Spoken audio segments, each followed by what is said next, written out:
Om Shanti. Astro सुशील Dwivedi channel में आपका बहुत बहुत स्वागत है। यदि आप मेरे नए सब्सक्राइबर हैं तो प्लीज़ ज़रूर सब्सक्राइब कीजिए। बेल आइकन को दबाना मित्रों ना भूलें, क्योंकि जैसे ही मेरा नया ब्लॉग तैयार होगा आप तक आ जाएगा।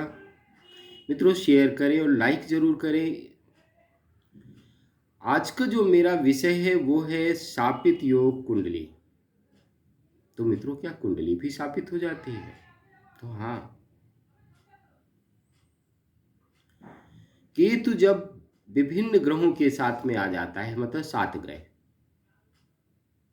सूर्य, चंद्रमा, मंगल, बुध, गुरु, शुक्र, शनि,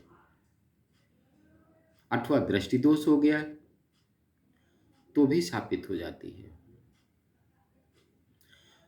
तो मित्रों, जब केतु और सूर्य एक साथ होते हैं तो उस जन्मपत्री का जातक पिता सुख में कमी आ जाती है। कभी कभी पिता की मृत्यु भी हो जाती है और परिवार का भरण पोषण किसी स्त्री द्वारा किया जाता है। माँ हो, बहन हो, दूसरा कोई हो, स्त्री ही परिवार को चलाती है।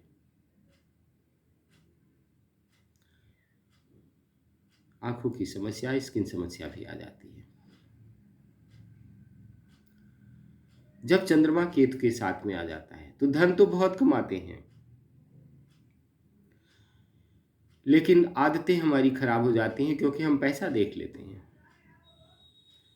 हम बुरी आदतों पर चलना शुरू कर देते हैं। परिणाम होता है कि 45-50 साल की अवस्था में हम निर्धन हो जाते हैं और दरिद्री हो जाते हैं।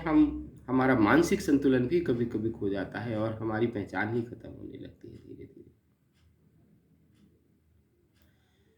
जब केतु मंगल के साथ होता है तो धन तो बहुत कमाते हैं, लेकिन हमारा कोई यश नहीं मानता, बुराई ही करता रहता है।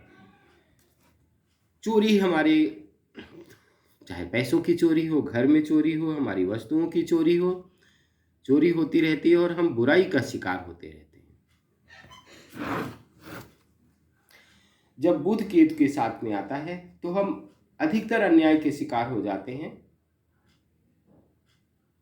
ऐसा नहीं है कि हम धन नहीं कमाते, लेकिन कभी कभी हमारा पैसा अधिकतर मारा जाता है, लोग धोखा दे देते हैं।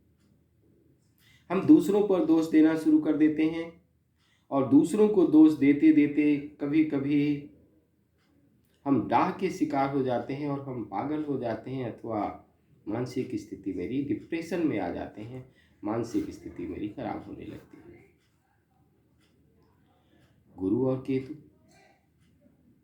जब आप आपस में मिलते हैं तो शिक्षा में कमी आ जाती है, वैवाहिक सुख में कमी आ जाती है। संतान होते हैं लेकिन संतान से हमारी नहीं पड़ती है। धन बचत करना हमारे लिए समस्या होता है। कुल मिलाकर बचत बहुत मुश्किल में हो पाती है,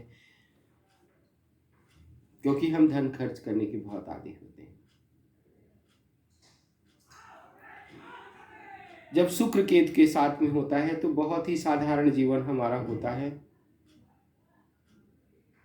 कोई शौक नहीं होता, फिर भी हमारे पास पैसा नहीं होता।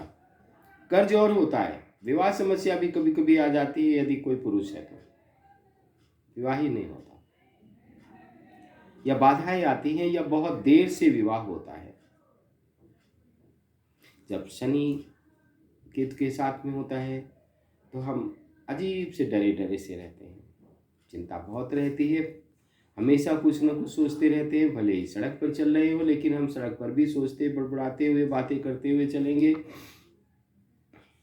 बड़ा अजीब बेढंगा जीवन होता है। जैसे भी कपड़े पाए पहन लिए, जैसे भी जूते चप्पल हुए पहन लिए, पैरों का ध्यान नहीं रखते। पैर बहुत गंदे होते हैं हमारे, और समय का भी हम ध्यान नहीं रखते। बहुत आलसी होते हैं। काम टालू प्रवृत्ति हमारी होती है, जिसके कारण हमें दुख मिलते हैं और हम लोगों की ताने सुनते रहते हैं। हमारे सामने समस्याएं आती रहती हैं। तो मित्रों, यदि आपके साथ भी है तो आप जरूर योग्य आचार्य को जन्मपत्री दिखाएं और विधिवत उस ग्रह के अनुसार उसका उपाय करें। आप देखेंगे कि आपके जीवन में एक नया परिवर्तन आ जाएगा। उपाय कभी अनसक्सेस नहीं होते, इसलिए धर्म का सहारा लें, उपाय करें, आराधना का सहारा लें। आपका जीवन बदल जाएगा। मंत्र में बहुत शक्ति होती है। ओम शांति।